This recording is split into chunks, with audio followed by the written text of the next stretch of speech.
Kobayashi heads row 3. The first of the Suzukis is on row 4 with Rins and Mir side by side. KTM's challenge comes from the 5th row with Oliveira and racing here at the 2022 Monster Energy British Grand Prix. There is your pole man, then the number 5 bike, an 8th career pole position in the Premier Class track conditions, 22 degrees ambient temperature. We saw some late tyre changes on the grid for key men in this British Grand Prix, and Airbus Giannini on the grid. Let's get all the latest bang-up-to-date information from Michelin Motorsport manager Piero Taramasso with Simon down on the grid.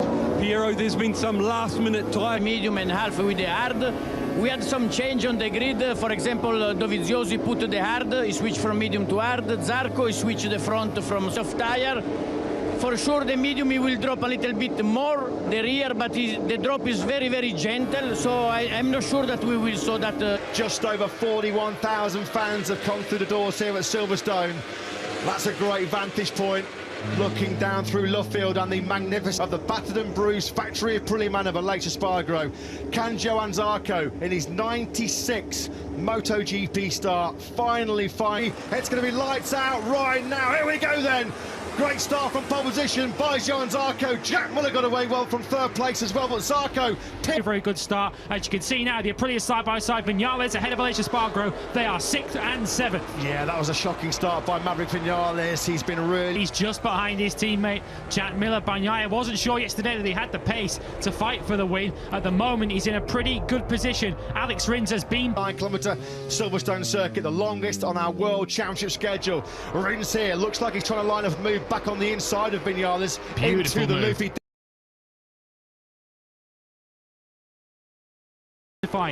Poor first lap for the beast, and Airbus Giannini already a triple Moto GP. Back to the factory Ducatis of Mir and Bagnaia. Will he take the first opportunity and sweep in on this lap number 2 here at Silverstone? He starts to close up on Johann Zarco. He said earlier on in the weekend he'd want to take it as late as possible. As long as he and Zarco are pulling away from the Ducatis behind him, I think he'll want to wait as long as he can. You can see how keen come through turn number 11. Abbey, is he going to sweep in to the long lap penalty loop in 3 corners? Which is why he's so keen to get past Zarco. He clearly feels, I can get past Zarco and try and build up as much of a gap as I can, that I can potentially maintain the lead. Further started to close in on Fabio Quartararo on that 2nd lap. Miller actually right on cue was the fastest man on circuit. He got down to a 1:59.7. Bagnaia at this stage of the Grand Prix. Vinales is just on the back of the Suzuki man in 6th position. You can see already a gap opening up back to Aleix Espargaro, who's Vinales ahead of him. Alex Rins, we know how good the Suzuki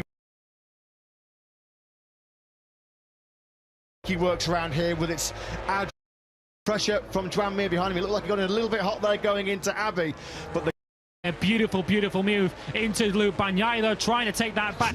Former MotoGP winner here at the British Grand Prix, Alex Rins. It's been a superb start to this Grand Prix. Exactly what he needed. He got the launch off the line and then was super aggressive by the teammate of our race leader, Jorge Martin. He's down in 7th place. He has just actually taken that 7th from Aleix Espargaro. There's confirmation on your screen. Starting to get up to speed now, despite being passed by Alex Rins. He's got good pace on that factory Aprilia. He did a 1:59.6 last time around, virtually matching all the radix. He's got to come in now then. He has to come in now, otherwise it will be a double long lap penalty. He knows that. He's been given the message crystal clear on his pit board. He can then Fabio Quartararo down to 5th. There's been long lap penalties on this World Championship calendar which can cost you anything between 2.18. So he lost, what, 1.6 seconds? Yeah, not bad at all, was it, from Fabio Quartararo? He was as quick as Raul Fernandez. Shortly, he'll have him under pressure now. In the podium positions and in the groove. This is the Alex Rins that we haven't seen really since pre-Barcelona, when he had that fractured wrist. In the braking on the front end of that Prama Ducati into turn number 8. Zarco, who made that late decision to move up from the soft front tyre to the medium front. Alex Rins, the superstar here 3 years ago in that epic battle. Miller comes straight back through. This is what we've been waiting for. This is the... Although he did do his personal best lap last time around at 1:59.7, he's now right on the tail of the leading duo, but this is the moment where a potential first motor...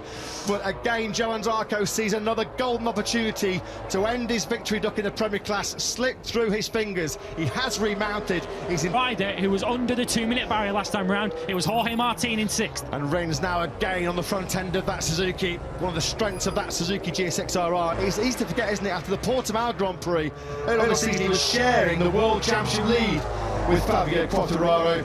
He's dropped all the way down to 9th. A big British battle underway here at Silverstone. And Martin is on a mission. He took the opportunity there as Quartararo started that chain reaction by going wide into Village. That Quartararo through the long lap loop. Over the line at the start of lap number 7. Miguel Oliveira down in 9th place, 1.9 seconds away from Lace Reader. Your bullets behind him, isn't he? Miller there, 2nd and 3rd. Here comes Jorge Martin using the power of that Ducati. He blitzes by Fabio Quartararo down the Hangar straight. Alex Rins sweeps through Club Corner on lap number 7. He's just about to come through that second sector and he started to really stretch his advantage over 3/4 of a second. Past this rider on the last lap, last 6, was Brad Binder in 10th. Brad Binder, he's always tabbed as the Alex Rins hit any kind of major rear grip problems. There's still a long way to go in this British Grand Prix, but he's built up a buffer as we start lap 8 of just over 8/10 of a... Tyres on the grid. He went to the grid immediately, initially with a medium rear tyre. He's now changed to the hard, so he's got that support late in the Grand Prix. We're expecting the medium. They were the fastest 2 men around this 5.9 kilometre Silverstone circuit. Maverick Vinales has been hugging Fabio Quartararo's rear tyre for quite some time. That will not be an issue at the moment concerning or giving a headache to Alex Rins because he's got clear air, clear track in front of him. It's interesting watching Fabio Quartararo since taking one lap penalty, queuing up behind him too. Quartararo is so good on the brakes on that Yamaha going into Brooklands. There's just nothing Maverick Vinales can do. We're looking back at the number 12 bike as the man in Quartararo still resisting this intense pressure from Vinales as they attack towards Maggots and Beckett's. Here is the race start. Oh, there's obviously contact here, was it, between Got some slipstream on that Yamaha, side by side with Quartararo. Can he pull it up on the brakes into Stowe Corner? 3rd gear. He does it. He's to check out at the front of this Grand Prix. The lead at the halfway stage of this, the 9th lap, is down to just under 7/10 of a second. Bagnaia dipped. Bruised after the 115-mile-an-hour 4th gear high side at Farm Curve, turn 12 yesterday. And that mission to limit the damage has won his bitter disappointment. That's his 3rd crash of the weekend, unfortunately. He was down hard in FP1 on Friday morning at turn 7. In FP3 on yesterday morning, the Silverstone action for Zarco, who started from pole after a sensational Saturday. This leading group is closing up now, Matt. Alex Rins lost a 1/4 of a second. Pretty a rider has, particularly late in the Grand Prix. So keep a very close eye on the number 12. He also has that harder rear tyre in. Yeah, clap as we approach the halfway stage. Rins was in a little bit wide there, wasn't he? That's going to light up the eyes of Pekka Bagnaia behind him. Now then, can he get some good... You're on as Moto 3-esque. We've still got a leading group of 12 in this Grand Prix at the moment. Just over 4 seconds go as the first 12 riders on the road. Dead. He is closing in once again. This leading group telescoping together. If anything, it's Rins who's the slowest rider of them. Pre-summer break, this young man, Pekka Bagnaia, the job done. Likewise, so does Alex Rins. Alex Rins, though, chasing his first Grand Prix victory since Aragon back in 2020. Screen his gap to the leader. He's in danger of being detached here. It's around a half a second gap up to Vinales up ahead of him. Joan Mir is just behind him in 7th. As the riders think about tyre conservation, through Brooklands, then we go into this magnificent, famous final sector at Silverstone. Just a cottage over Bagnaia of just over 2/10 of a second. The lead group, well, the top 5 men are covered by just a second at the end of that 11. Who's the only rider in the top 9 to lap in the 59. There's a change of lead. Here comes Pekka Bagnaia then. It's been threatening, it has been coming, and he gets the move done. Grand Prix in 2010. That was Andrea Dovizioso's win from the 2nd row as well in 2017. But Bagnaia now leads. Well, Bagnaia told us yesterday that he didn't have the pace he thought. If he's going to go with his teammate Martin likewise, and Vinales for me was the real danger man in this leading 5. I think he's got the leading pace of the 5 of them. He was the only man in the cover. A bunch of points on Fabio Quartararo and Aleix Espargaro behind him in this race. He came in to this round 12 here at Silverstone, 66 points behind. Here is the reigning world champion Fabio Quartararo. You do wonder whether that half-second gap up to Vinales is just for Quartararo to try and get his front tyre temperature on. Bastianini was faster than everyone ahead of him. And we all know how good this young man is at managing those tyres in the key late stages of MotoGP race. Just behind him, and you'll see it. There it goes, just flicks up on the right-hand side of Bastianini's bike. There you can see it. Well, he's doing an amazing job here, because when you lose an F4 place, Luca Marini lost a wing pre-race in Assen, and he said the bike was almost unrideable. He was contemplating retiring. Pecco Bagnaia then had a squeeze between Martin and Bezzecchi He's running despite that overtake that he just did, he was half a second quicker than the leader, Bastianini, despite passing Gil. The season, both in Qatar, in Austin and in Le Mans. The real strength of Enea Bastianini was how good he was at the end of the Grand Prix. Alex Rins runs in, and Bastianini. Bezzecchi's down in 12th place, comfortably clear of his teammate Luca Marini, who's 4 seconds adrift in a pretty disappointing 13th right now. He's seen Wellington straight. His Rins just running out of steam at the vital stages of this British Grand Prix.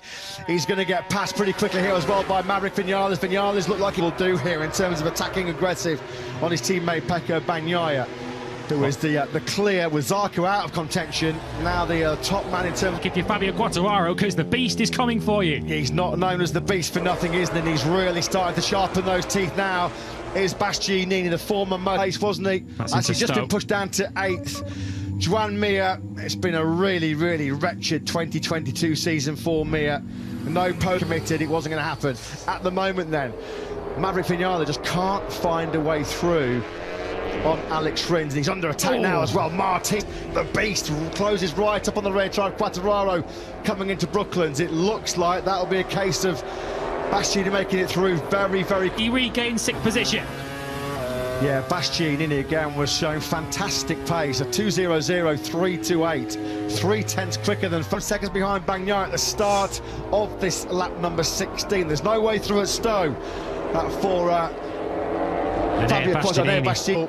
From a physical and mental perspective, British Grand Prix, nothing he can do about Oliveira sweeping on through. And Aleix Espargaro, this will feel like a win if he's able to. The Top Gun got in terms of a charge towards top spot here at Silverstone. Vinales 4th. Well, it's difficult to know where to look. Not only does he need to try and look at what's ahead of him, but also what's coming. Experience this right now for Fabio Quartararo, who was the king of Silverstone here 1 year ago, untouchable when he won by over 2.5 seconds. History will not repeat itself. He won. How on earth is Enea Bastianini doing this without his full aero package on that Ducati? These bikes become so unstable when you lose one of those aero at 2022. Well, it was noticeable the distance he put into Quartararo as they were going down the hanging straight. He only overtook him into Brooklands on the final lap, and Quartararo's under pressure himself from... Just coming then now from Maverick Vinales, having got through on Jorge Martin on the last lap. He's picked away through down the fast fading Alex Rins, who seems to be struggling with this. What can he do about the Ducatis behind him? Martin capitalises straight through on Alex Rins. You'd imagine Enea Bastianini will soon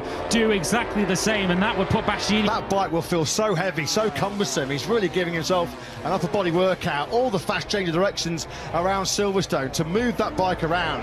And the Spaniard, Oliveira, got through initially on Fabio Quartararo. Quartararo fought back with a brave move around the outside at Farm Curve on that previous lap. Has got to try and protect Pecco Bagnaia's lead, which at the moment is half a second back to his teammate, but Vinales is closing rapidly. If he can pass Miller immediately... Vinales had that medium compound front tyre on. They should have that better durability, the better endurance. Now then, Maverick Vinales moves into second. Gas coming through Luffield. The gap over the line with 2 laps to go between Bagnaia and Vinales, just over 6/10 of a second. Key lap now for Maverick Vinales to try and bring himself with... Hey, the dream will come true one day in the future. He will be a race winner again in Moto GP for the Nawali factory. Will that dream come true? In about Quartararo's having this fantastic battle with Miguel Oliveira. Oh, that was super close, going through turns number 8 and 9 as Quartararo sees another point. Massive laps, his main moves in the village corner. He runs in hot. He briefly took the lead here at the British Grand Prix. This is all set up for another classic. We saw numbers then briefly led going into village corner on this lap number 19, but it looks like it'll be Pecco Bagnaia will have a narrow advantage as we start this. Less than a lap to go. How decisive could that little error, a small tiny error, could prove to be so decisive? He was just 1 inches wide off his normal line there. So not really any serious damage. Again, Vinales. He's just getting a little bit impatient here. He's been so silky smooth in this Grand Prix. Lead over half a second. Vinales was so good though through village and farm last time around. That was where he closed in on Bagnaia. He's nowhere near close enough this time. Victory. They build up speed there now down the 5th gear, nearly 300 km an hour. Wellington straight. Bastianini is going to take more points up the inside. Round 12 of this year's Moto GP World Championship. He takes it by 4/10 of a second. There is back-to-back podiums this